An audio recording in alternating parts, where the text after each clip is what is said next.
Hello বন্ধুরা, আসসালামু আলাইকুম। আপনাদের মোবাইল থেকে অনেক ছবি ছিল, হঠাৎ করে দেখা যায় যে ডিলিট হয়ে গেছে। কেমনে ডিলিট হয়েছে আপনি কিছুই জানেন না, এখন কোনোভাবে সেই ছবিগুলা খুঁজে পাওয়া যাচ্ছে না। তো আজকে আমি দেখাবো যে সেই ছবিগুলা ডিলিট হয়ে যাওয়া ছবিগুলা বা বহুদিন আগে ডিলিট হয়ে গেছে, আপনার পছন্দের ছবিগুলো খুঁজে পাচ্ছেন না, সেই ছবিগুলা কিভাবে খুঁজে বের করবেন বা কিভাবে রিকভারি করবেন সেই প্রসেসটি আজকে আমি আপনাদের দেখাবো। তো ভিডিও শুরু করার আগে ছোট্ট একটি রিকোয়েস্ট, যারা আমার চ্যানেলটি সাবস্ক্রাইব করে নাই তারা চ্যানেলটি সাবস্ক্রাইব করে দিবেন। ফেসবুক পেজ থেকে দেখে থাকলে পেজটি ফলো করে দিবেন। ভিডিও ভালো লাগলে লাইক করবেন। তো চলুন ভিডিও শুরু করা যাক।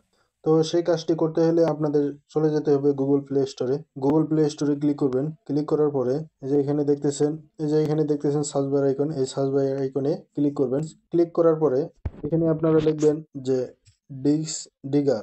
ডিস্ক ডিগার লেখার পরে এই যে অ্যাপসটি দেখতেছেন, এই অ্যাপসটি আপনাদের ইনস্টল করতে হবে।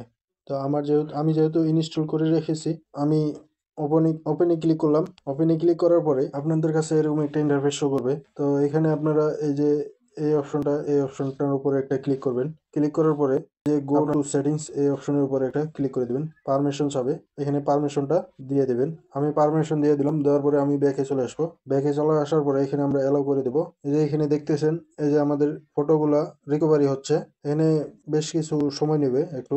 আপনাদের মোবাইলে যতগুলো ছবি ছিল সবগুলাই শো করবে। তো এখানে একটু অপেক্ষা করা লাগবে। তো আমরা একটু অপেক্ষা করি। এই যে কমপ্লিট সার্চ কমপ্লিট, মানে আমাদের এই যত সব ছবি ডিলিট হয়ে গেছিল সবগুলা চলে এসেছে।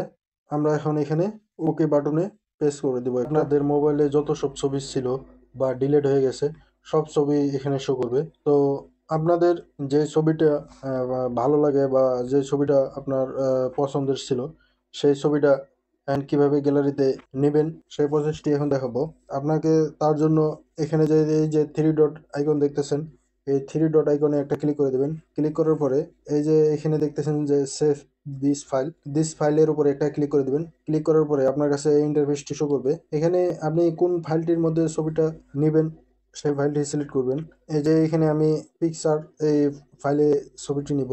নেওয়ার পরে এখানে এই যে এখানে দেখতেছেন যে ইউজ দিস, এই এই অপশনটাতেও একটা ক্লিক করে দিতে হবে। ক্লিক করার পরে এখানে আপনার কাছে অ্যালাউ পারমিশন চাবে, এই অ্যালাউ পারমিশনে একটা ক্লিক করে দিবেন। ক্লিক করার পরে এই যে উপরে দেখতেছেন আমার ছবিটি সেই ফাইলে সেভ হয়ে গেছে। তো এই ছিল ভিডিও। আপনি যদি আমার ভিডিও দেখে যদি আপনার ছবিগুলো যদি ফিরে পান তাহলে অবশ্যই কমেন্ট বক্সে আমাকে জানিয়ে দিবেন। দেখা হবে পরবর্তী ভিডিওতে। আল্লাহ হাফেজ।